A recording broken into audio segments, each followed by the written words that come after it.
the November 6th governorship election in Anambra State, and the atmosphere is yet to ease. The Apex Igbo Social Organization, that's Ohanaeze Ndigbo, has cautioned the Indigenous People of Biafra, IPOB, against enforcing its threats of 1 week sit at home during the election.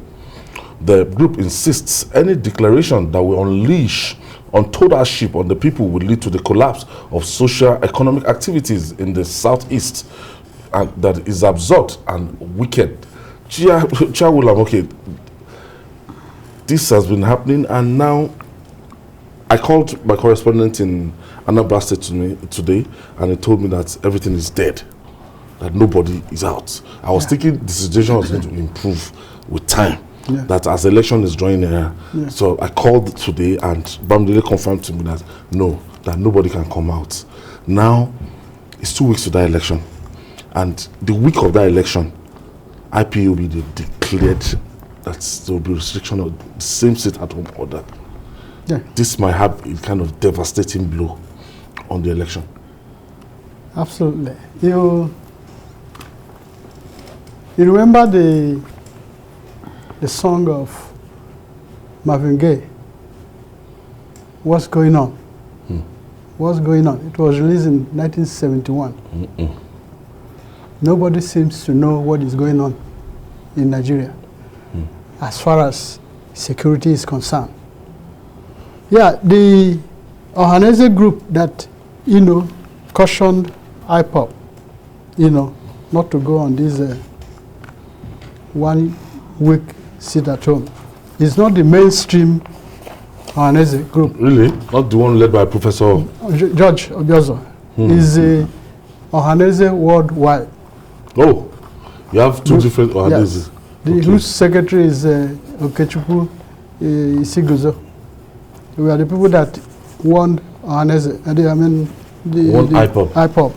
But before now, even the main Ohanaeze group, led by George Obiozo, and concerned Igbo citizens have been expressing concern over the even one Monday sit-at-home directive, which every week paralyzes economic activities in the southeast.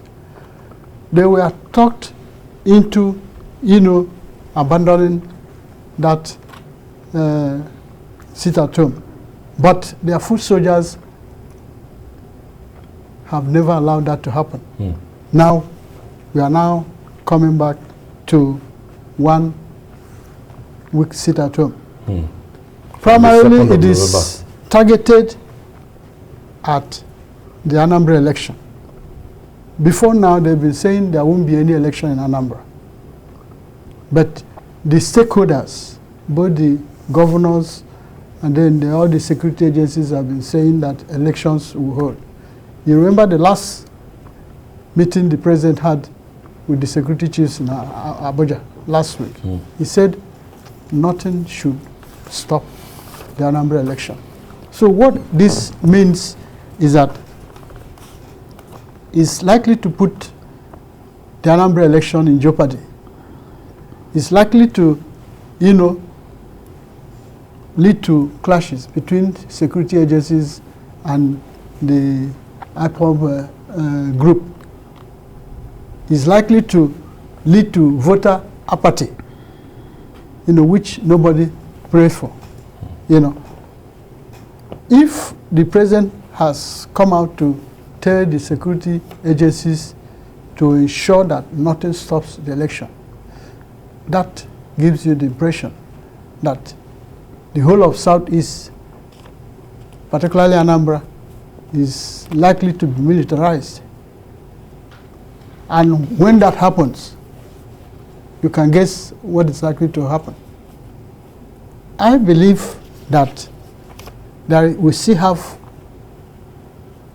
some time for the dialogue to prevail, to see how IPOB and the authorities can allow reason to prevail.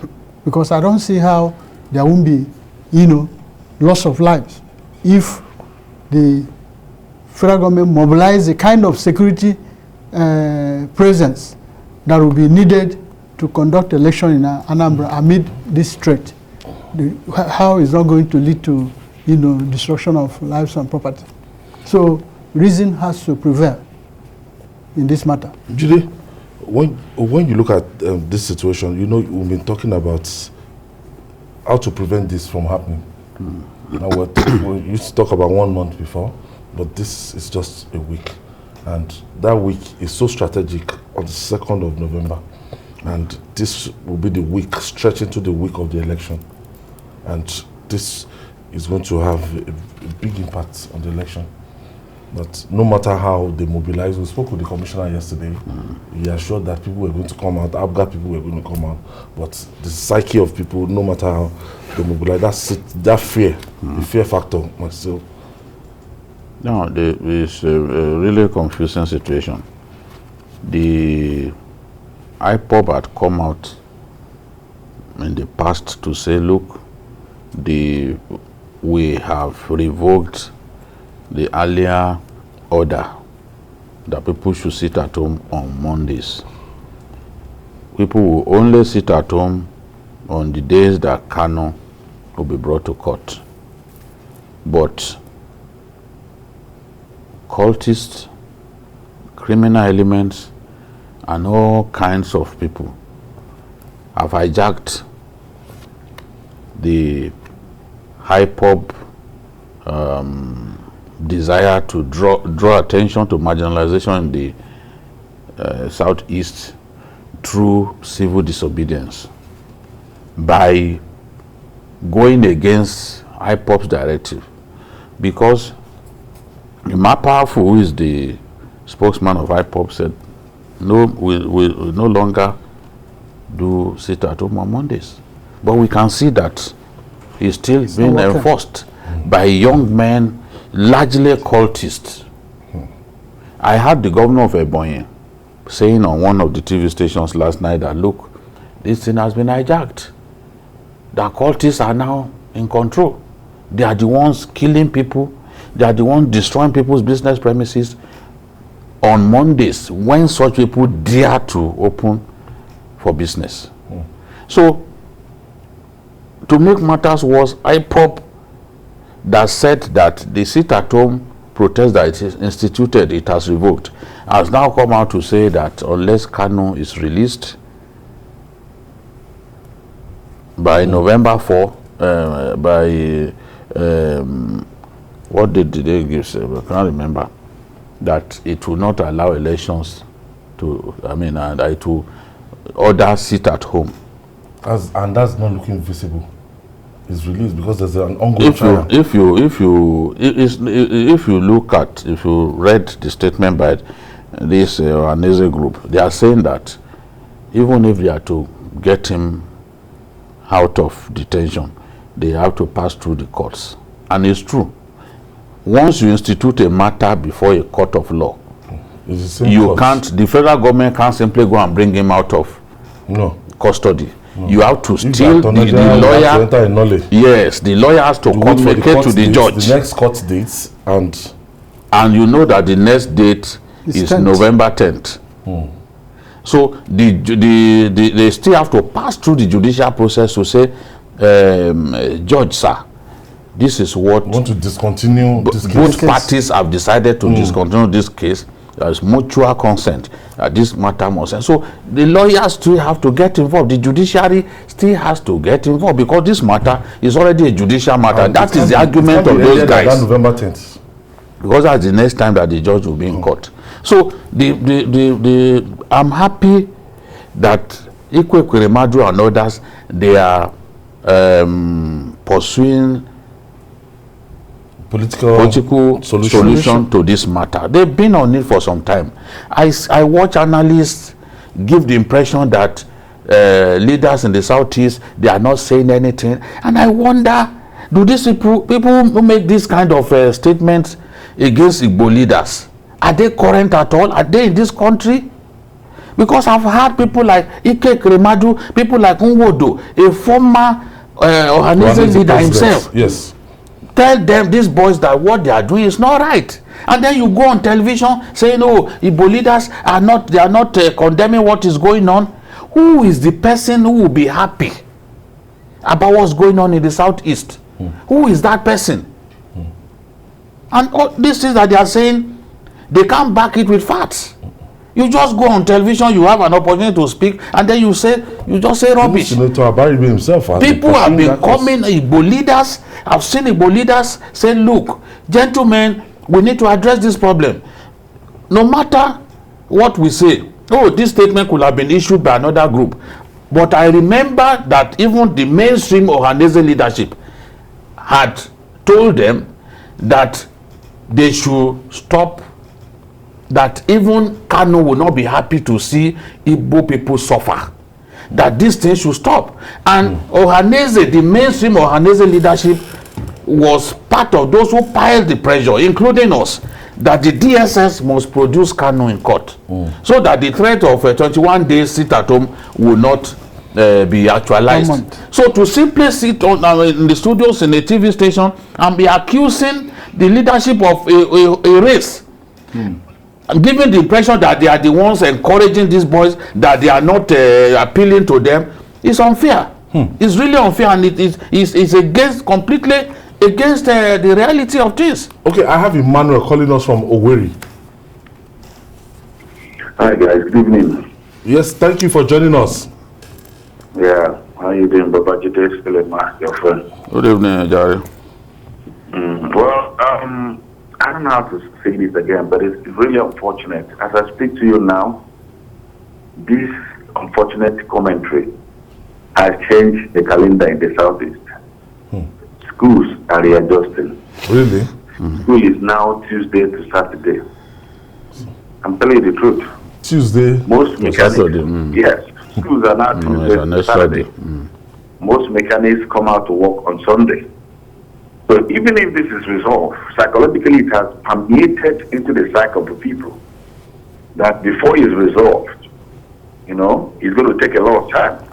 That is the truth. Things are changing. So it requires urgent intervention. Mondays have been paralyzed. These days you said you have what you call them orientation agencies in the Southeast. People that are going to move in, one, they say they need what do you call it? They need the government to, what do they say they want again? The IPOB. They want, I'm trying to get referendum, thank you, that's the word. Referendum, if you understand it, referendum is even done through election. You don't just wake up in a market square and say, take referendum. Call one IPOB member with youth in Ebola and say, what is referendum? He doesn't know. Or he had his leader say referendum. Referendum is a form of election. I can decide to vote against it, especially with what is happening now. And whoever that needs to talk to them that creating further violence is damaging Nnamdi Kalu's case. Because everything that happened now, they will heap it on him. So the more you are burning, the more you are destroying. In fact, the federal government is now like scouting and trading for charges to heap more on him. If there is a period to leave emotion and work more with strategy, it should be now. Than going about a referendum. This person say referendum, no election. And let me warn, whether you come out or you not come out, 14th morning they will declare result. The person, whoever earns more than every other person, will become the governor. I think there are still leaders in the Southeast, credible leaders like former Governor Ezife, who can be relied upon to talk to these boys. And that's what the commissioner said, that look, before the election, they are confident that they'll reach out to them. They will be able to reach out to these boys so that they will have peace. But I'm confident that, look, if we bring enough security personnel to Anambra State, the people will feel free to come out and vote.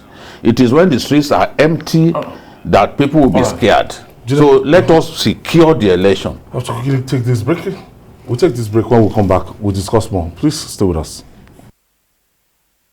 Still on to journalist Hangout. Okay. Now, people are talking about referendum, but this is strange to the 1999 Constitution. There's nothing like a referendum in the 1999 Constitution. So how do we go about this? A lot of people, they keep calling for this referendum to say maybe they should stay in Nigeria or to go. But our constitution, there's nothing like that there. So don't you think that this might be an exercise in fertility when you keep calling for a referendum? It's a tall order. It's a tall order.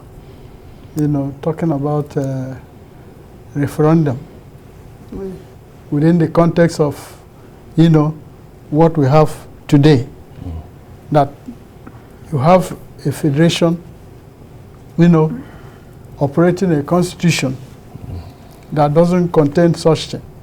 The argument of IPOB, I'm not trying to play devil's advocate here, is that that constitution is a fraud because of the fact that it was a military creation. You know, that since they want to exit from the Nigerian Federation, then the United Nations should come in to come and conduct a referendum. Nation. And this cannot happen in a sovereign state. It cannot happen in a sovereign state where United Nations will just, you know, walk in and do that. So that is why it's a difficult, you know, condition they are given, you know. So it's very difficult. All right. Okay. Moving on now.